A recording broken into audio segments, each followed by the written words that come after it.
Jayalakshminarayana ఎస్ఎల్ఎన్ఎస్ఎస్ group సభ్యులందరికీ స్వాగతం సుస్వాగతం.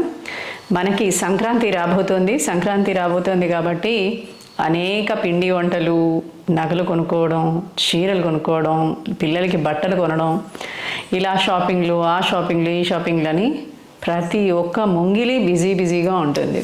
అలాగే వాతావరణం బాగుంటుంది కాబట్టి ఊర్లకు వెళ్ళడానికి, చక్కగా సంక్రాంతికి భోగి మంటలు వేసుకోవడానికి కూడా ఊర్లకు వెళ్ళిపోవడం, ధాన్యం ఇంటికి వస్తుంది కాబట్టి సంక్రాంతి అంటే విశేషంగా మనం అందరం పెద్దల పండుగ, పెద్దగా చేసుకునే పండుగ, ఇలా అనేక రకాలుగా ఈ పండుగని పెద్ద పండుగ అంటారు. అయితే ఈసారి సంక్రాంతికి ఒక కీడు వచ్చిందని, అలా ప్రతిసారి మనకి ఏదో ఒక పండుగకి ఏదో కీడు వచ్చిందని చెప్పడం, ఆ కీడు వచ్చింది కాబట్టి ఇలా చేయాలి, ఇలా చేయకపోతే వీళ్ళకి ఏదో అయిపోతుంది అని చెప్పడం చాలా ఆనవాయితీగా వస్తూ ఉంటుంది. అయితే ఈసారి సంక్రాంతికి ఏం కీడు వచ్చింది అని అంటున్నారంటే, ఒక్క కొడుకు ఉన్నవారికి, అంటే ఒక్క కొడుకు తర్వాత కూతురు ఉన్నా సరే కొడుకు ఒకడే ఉంటే కనుక వారు ఇద్దరు కొడుకులు ఉన్నవాళ్ళు కానీ, ముగ్గురు నలుగురు కొడుకులు ఉన్న వాళ్ళ దగ్గర కానీ 5 రకాల గాజులకి డబ్బులు అడిగి తీసుకుని 5 రకాల గాజులు వేసుకోవాలని, లేదా 5గురు ఇంటికి వెళ్ళి 5గురు ద్వారా భిక్ష తీసుకుని గాజులు కొనుక్కుని గాజులు 5 రంగుల గాజులు వేసుకోవాలని నలుపు తప్ప. దీంట్లో ఏంటి, ఆకుపచ్చ, ఎరుపు, పసుపు, నీలము, తెలుపు ఇలాంటి రంగుల గాజుల్ని, 5 రకాల గాజుల్ని వినియోగించాలి అని చెప్పి చాలా మటుగా ఒక వైరల్ వీడియో నడుస్తుంది. అది ఇన్స్టాగ్రామ్లోను, యూట్యూబ్లలోను, వాట్సాప్లోను, ప్రతి చోట ప్రతి సోషల్ మీడియాలో కూడా ఇదే ఉంటుంది. ఇది వచ్చేసరికి ఒక్కడే కొడుకు ఉన్న వారందరికీ ఆ కొడుకు వల్ల తల్లికి కీడని, ఇలాంటివి రకరకాల ప్రచారాలు జరుగుతున్నాయి. అయితే ఈ సంక్రాంతి రోజున అసలు జరిగేదేంటి? సంక్రాంతి, సంక్రమణము అనేసరికి మనకి సూర్యుడి యొక్క గమనము, అంటే సూర్యుడు ప్రతిరోజు కొన్ని డిగ్రీస్ తిరుగుతూ ఉంటే 30 రోజులకి ఒకసారి ఒక రాశిని మారుతాడు. అలాగే చంద్రుడు 2 రోజులకి ఒక రాశిని మారుతాడు. ఇలా ఒక్కొక్క గ్రహానికి ఒక కాలగతి ఉంది. అయితే ఈ కాలగతి ప్రకారము రవి యొక్క సంచారము ధనుస్సు నుంచి మకర రాశి వైపు వెళ్తుంది. మకరము అనేసరికి మనకి మొసలి, ఈ మొసలి ఏదైతే ఉందో పీడని కలిగిస్తుంది, చీడని కలిగిస్తుంది అంటారు.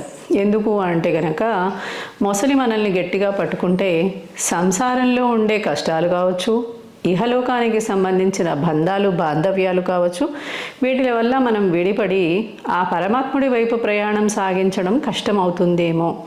అందువల్ల ఉత్తరాయణ ప్రవేశకాలం కాబట్టి ఇక్కడి నుంచి పుణ్యము చేయాలి, ధర్మము చేయాలి, దానము చేయాలి, మంచి మాటలు చెప్పాలి, శుభకార్యాలు చేసుకోవచ్చు. ఇలా అనేక రకాలుగా ఉత్తర ద్వారము తెరవబడము, అంటే స్వర్గద్వారాలు తెరవబడడం. ఎవరైనా ఉత్తరాయణంలో చనిపోవాలని కోరుకోవాలి అంటారు. తర్పణాలు కానీ, లేదా మనకి ఏదైనా దానము కానీ, ధర్మము కానీ, ఇలాంటివన్నీ ఉత్తరాయణ పుణ్యకాలంలో సంక్రమణ సమయంలో గనక చేస్తే చాలా విశేషమైన ఫలితం వస్తుంది. అక్షయమైన ధనము ప్రాప్తిస్తుంది. ఏమి ధనము అదే అంటే కనుక పుణ్యము.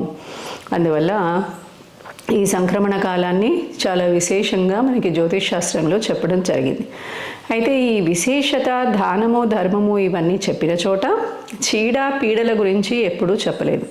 చీడ పీడలు అనేసరికి మనకి ఇక్కడ ఏమవుతుంది అని అంటే కనుక కొన్ని ప్రాంతాల వాళ్ళు మన ఇంటి ముందు సంక్రాంతికి ఏం చేస్తాం, మనం నెలపట్టడం అన్నప్పటి నుంచి ధనుర్మాసం మొత్తం, ధనుర్మాసంలో కొంతమంది శ్రీవ్రతము అంటే ధనుర్మాస వ్రతం చేయడం కానీ, ముంగిల్లో ముగ్గులు వేయడం కానీ, లేకపోతే ఉపవాస వ్రతాలు చేయడం కానీ, ఇలా రకరకాలుగా వ్రతాలని ఆచరిస్తూ వస్తుంటారు. దీనిలో అన్నిటికన్నా చక్కగా అందరూ ఆచరించదగినది, ఆచరించేది, పరమాత్ముడిని పొందించేది ధనుర్మాస వ్రతం. అయితే కొంతమంది అందరూ మేము వ్రతాలు చేయగలుగుతామా, పూజలు చేయగలుగుతామా, మంత్రాలని పఠించగలుగుతామా అని అనుకున్న వారంతా ఏం చేస్తారనంటే ఇంటి ముందు ముగ్గులు వేసుకుని ఆ ముగ్గుల్లో గొబ్బెమ్మలు పెట్టి, గొబ్బెమ్మల్లో లక్ష్మీదేవిని, గౌరీదేవిని, సరస్వతిని ఆరాధన చేస్తూ ఉంటారు. అంటే యంత్రముతో కూడినది అది ముగ్గు అనేసరికి. ఆ యంత్రము ఏంటి అని అంటే కనుక ఇంట్లో ఉన్న లక్ష్మి బయటికి వెళ్లకుండా, బయట నుంచి చెడు మన ఇంట్లోకి ప్రవేశించకుండా, అంటే జ్యేష్ఠ ఇష్టాలక్ష్మి ఇంట్లో ప్రవేశించకుండా ఈ ముగ్గు అనేది ఉపయోగపడుతుంది. ఇలా ముగ్గు ద్వారా ఆరాధన చేయడం. అయితే సంక్రాంతి రోజు వచ్చేసరికి ఏం చేస్తారనంటే రథ ముగ్గు వేస్తారు. ఎందుకు? సూర్యుడు 7 గుర్రాల రథం మీద ఇవాళ ధనస్సు నుంచి మకర రాశిలో ప్రవేశిస్తాడు కాబట్టి. అయితే చాలా ప్రాంతాల్లో, గ్రామీణ ప్రాంతాల్లో ఏంటి అంటే గనక పొయ్యి కింద శంకరుడు ఉంటాడు అని చెప్పి ఈ శంకరుణ్ణి బయటికి తీసుకెళ్ళడానికని పొయ్యి కింద నుంచి ముగ్గు వేసి ఒక తాళ్లాగా వేసి బయట రథం ముగ్గు వేస్తారు. అయితే ఇవాళ రోజున మనకు వచ్చేసరికి అపార్ట్మెంట్స్ వచ్చేసాయి, కల్చర్ మారిపోయింది. అయితే మనకి ఉన్న పొయ్యి కూడా గ్యాస్ స్టవ్ అయిపోయింది. ఆ పొయ్యి కింద ఏదైనా మనం ఎతకడానికి కూడా ఏమీ దొరకకుండా బండలు ఉన్నాయి. కాబట్టి మనకి ఇక్కడ వచ్చేసరికి పరిస్థితులు మారిపోయినాయి కలియుగంలో. అప్పట్లో ఏంటి అని అంటే కనుక ఆ పొయ్యిని చక్కగా ఇలాంటి పూజలు, వ్రతాలు, పండగలప్పుడు క్లీన్ చేసి అక్కడ చక్కగా కడిగి అలికి ముగ్గులు వేసి ఆ ముగ్గుల నుంచి రథం దాకా తీసుకెళ్ళేవాళ్ళు. మన ఇంటికి ఆ సూర్యుడి యొక్క తేజస్సు అగ్ని రూపంలో ఇంట్లో ప్రవేశించి మనందరికీ ఆరోగ్యాన్ని ప్రసాదించాలి. అగ్నిలో మనం ఏం చేస్తాము? అయితే దీపం పెడతాము, యజ్ఞం చేస్తాము, వంట వండుకుంటాము.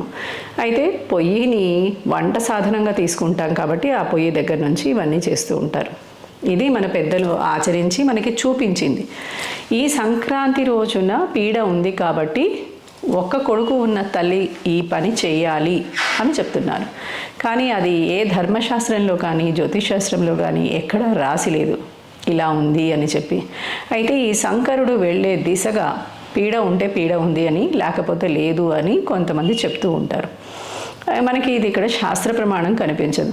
కొన్ని ప్రాంతాల వారీగా అనేక ఆచారాలు, వ్యవహారాలు ఉంటాయి. అలాంటి ఆచార వ్యవహారాల్లో ఇవన్నీ నడుస్తూ ఉండొచ్చు. కానీ ఇది చెయ్యాలంటే చెయ్యాల్సిన పని లేదు.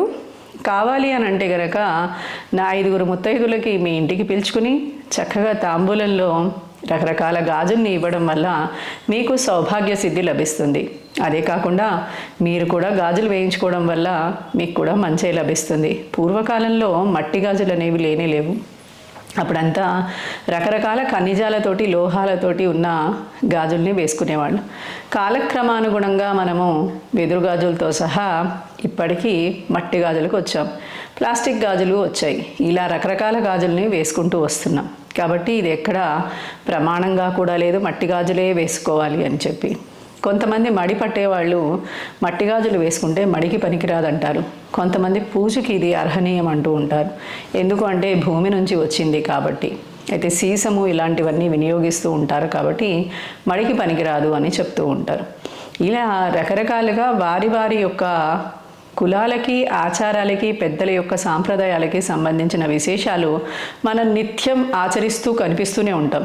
కానీ ఈ గాజులు కొంతమంది ఏమంటారు, ఇది చేసుకోవడం వల్ల పెద్ద నష్టమే ఉంది, వేసుకుంటే తప్పేం లేదు కదా, వేసుకుంటే అయిపోయింది అని అనుకుంటూ ఉంటారు.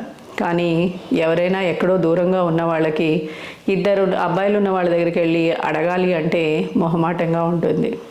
తన భర్త దగ్గర అడగడం పెద్ద ఇబ్బందిగా ఉండదు.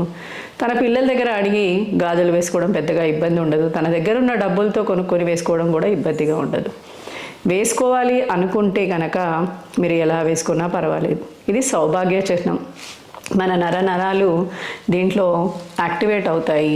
కాబట్టి ఈ నరాల వల్ల ఆడవాళ్ళకి ఏంటి అంటే కనుక పునరుత్పత్తి జరుగుతుంది.